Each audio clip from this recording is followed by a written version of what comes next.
kedua SMA Negeri 3 Medan, luar biasa.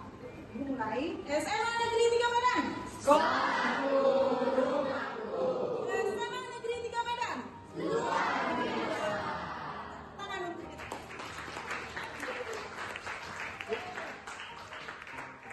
Sebelum Ibu mulai pembelajaran hari ini, Ibu absen dulu ya.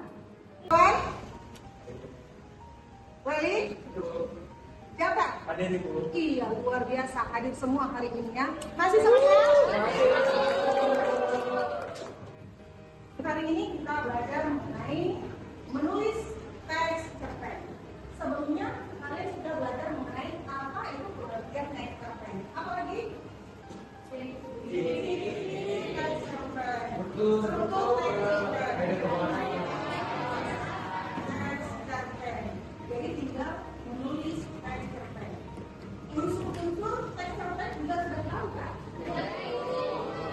Oke, nah dua, empat, sudut. Oke, berarti masih ingat apa saja unsur-unsur pembangun teks cerpen. Nah, kalau ibu tanya, ya, apakah kamu pernah menulis teks cerpen? Belum. Di SMP belum. Ada yang belum, ada yang sudah. Berarti di SMP kamu belajar apa ya? Hanya pengertian teks cerpen saja. Belum ke arah menulis. Oke? Ada yang sudah, ada yang belum. Siapa yang suka membaca cerpen?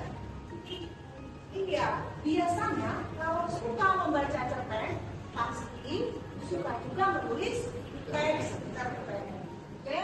Nah, tujuan pembelajaran kita hari ini adalah maupun oleh orang lain dengan memperhatikan unsur-unsur pembangunnya. Artinya, kamu bisa menulis teks cerpen dengan memperhatikan unsur-unsur pembangunnya. Kita asesmen awal dulu. Keluarkan HP-nya.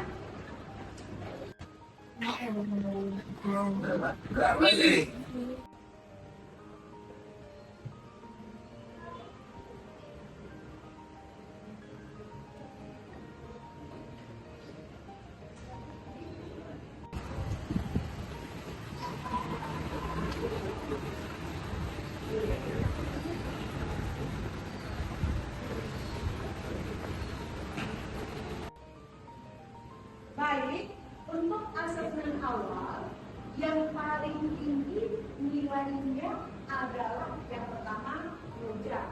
Tepuk tangan untuk Roja. Salsabila, Arwan, Elesia, Rizkia. 5, satu lagi. Rani. Iya.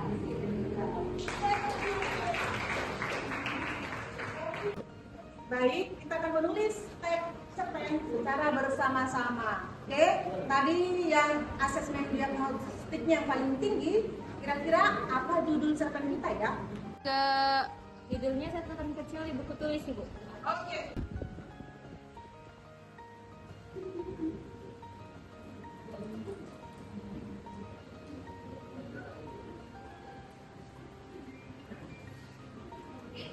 Menulis teks cerpen secara bersama-sama sudah selesai kita lakukan.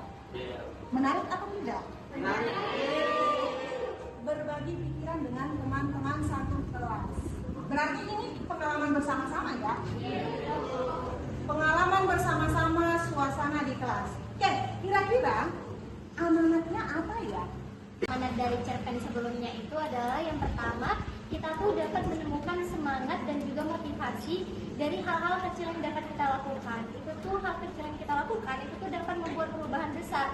Hanya dengan tulisan sederhana saja, kita tuh udah mendapatkan rasa semangat yang tertuliskan dari kertas tadi. Nah, lalu juga jangan mudah menyerah. Jadi kita itu cari terus support-support yang bisa membuat kita bangkit kembali. Dan juga selain itu, kenangan dan juga persahabatan yang tulus itu juga membantu kita dalam menggapai sesuatu untuk membangkitkan rasa semangat semangat kita. Itu aja sih Bu. Lagi tepuk tangan buat latar dari cerpen tadi itu di mana? Oke Bu. Jadi untuk latar tempat dari cerita cerpen yang sudah kita buat bersama-sama adalah suasana di kelas pada saat pagi hari yang terasa riuh karena murid-murid itu sedang membuka catatan untuk melaksanakan ujian dadakan yang diadakan oleh guru mereka. Pembelajaran kita sudah berakhir. Sebelumnya Ibu mau tanya ya, kira-kira kesimpulan pembelajaran kita hari ini apa ya? Jadi menurut saya kesimpulan dari pembelajaran kita hari itu adalah tentang bagaimana cara menulis cerpen yang baik dan benar. Juga kita itu mengetahui bahwa cerpen itu walaupun dia itu hanya sekedar cerita singkat, tetapi dia itu memiliki makna dan juga amanat yang dalam. Dan juga kita juga belajar tentang bagaimana cara menentukan tema, latar, dan juga sudut pandang dari cerpen yang kita baca ataupun kita tulis. Siapa yang bisa memberikan refleksi untuk pembelajaran hari ini? Refleksi terhadap pembelajaran teks cerpen kita pada saat ini ialah bahwa saya beserta juga teman-teman saya sudah memahami pengetahuan umum dari teks cerpen. Seperti yang kita lakukan tadi, kita sudah membahas bersama-sama untuk membuat teks cerpen bersama-sama satu kelas, dan saya pun sudah mengerti bagaimana cara membuat teks cerpen tersebut. Sekian, terima kasih. Karena sudah berakhir jam pelajaran bahasa Indonesia, untuk pertemuan berikutnya kita akan menulis teks cerpen secara mandiri. Kalau tadi bersama-sama, pertemuan berikutnya secara mandiri. Nanti ada rubrik penilaian mengenai menulis cerpen. Oke ya? Oke, sampai di sini perjumpaan kita hari ini. Semangat selalu.